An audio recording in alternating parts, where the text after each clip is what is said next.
Good morning. My name is Lee. I am here at the Education 2.0 conference in Las Vegas. Would you kindly introduce yourself and tell us about who you are and the organization you're with? Sure. My name is Dr. Shawn Dilly. I am the Director General of Emirates National Schools. I also own Stewards of Tomorrow Educational Consulting and a recent author of a book called Schools for this Century and Beyond. Wonderful. Thank you for being here.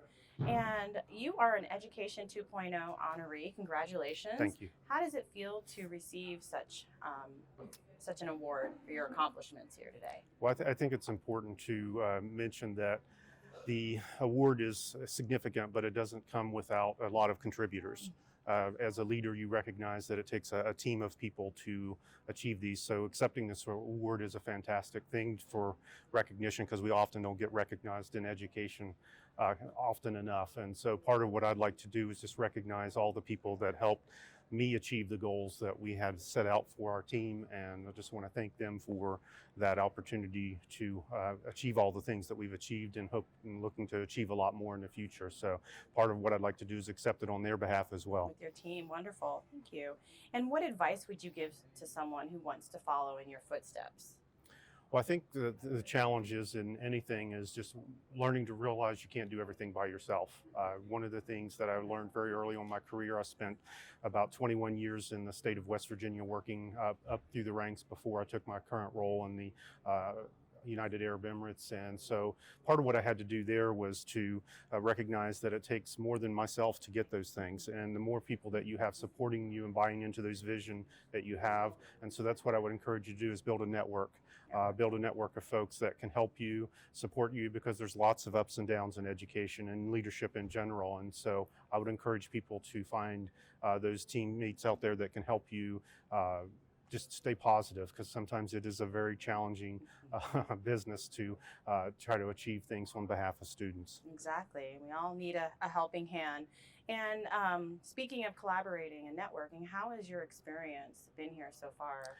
Very positive so far. I've met several folks that I'm hoping that we can maybe stay in contact beyond the conference, because one of the things that I'm finding nice is as you come to these types of events is you find like-minded folks. Mm-hmm. And so often you're isolated in your particular system or district or region, and not everybody shares the same vision or future view of where you want to head. And so coming to these things really brings forward similar visions and similar ideas, or additions to maybe to improve your own idea or concept that you're thinking through. And so I would encourage folks to come to the events like this. Yeah, it helps you expand. And I'm reading here that you recently published your book. Yes. Let's see that. Yes. Schools for the Century and Beyond. And can you tell us a little bit about your book? Basically, this is just sort of, you can find this on Amazon, Noble, and other major book selling sites. And so it's available internationally. So you are able to get this pretty much anywhere. And if not, you can go to my website, shawndilly.com, and there's some links there that can help you find the location to purchase. But one of the things I think it's important, this is just really an introduction, a reframing of thinking about the future of education, mm-hmm. where education is headed, why we need to make some significant shifts.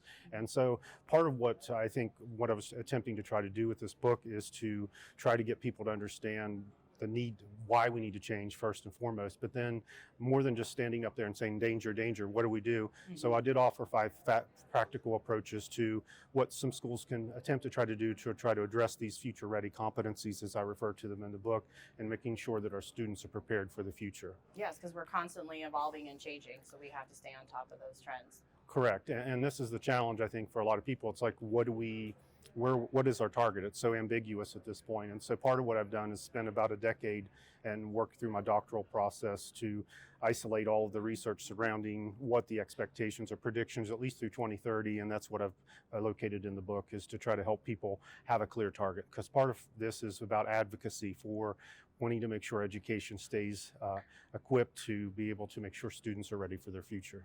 Right.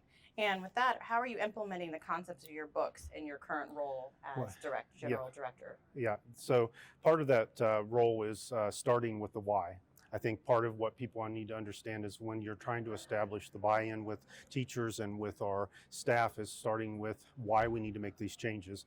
And so that's where we've started. So I've started with a number of training sessions with our staff where I've led them in conversations about the future of work and the future and how things are changing rapidly and how we need to help ensure that our students have these skills necessary to avoid the economic, social, and personal costs associated with youth unemployment and underemployment, which is a really kind of an unheard about epidemic that is really impacting the entire globe. And so part of that is where we've started, and so now we're starting to look at how do we implement, or where have we implemented some of the future ready competencies within the organization. And so we're also looking at alignment with our pacing guides, as well as some of our assessment models that we're trying to use as alignments to some of those things, because what I've learned over my years is we assess what we value.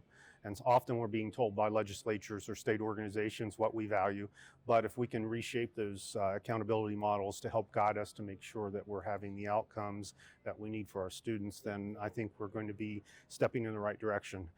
Do I think this is going to happen overnight? No. Pre-K to 12 transformation takes years. And so we know this is the first step in the first year of this, and hopefully in 2 or 3 years we'll have some significant strides in the right direction, but it's the work that needs to be done, and so we're preparing to do that. Well, you're doing a great job in transforming lives in the field of education. Thank you so much. Well, I appreciate you being here today. Once again, congratulations. Thank you. Hope you enjoy the rest of the conference and enjoy Vegas. Thank you. Thank you.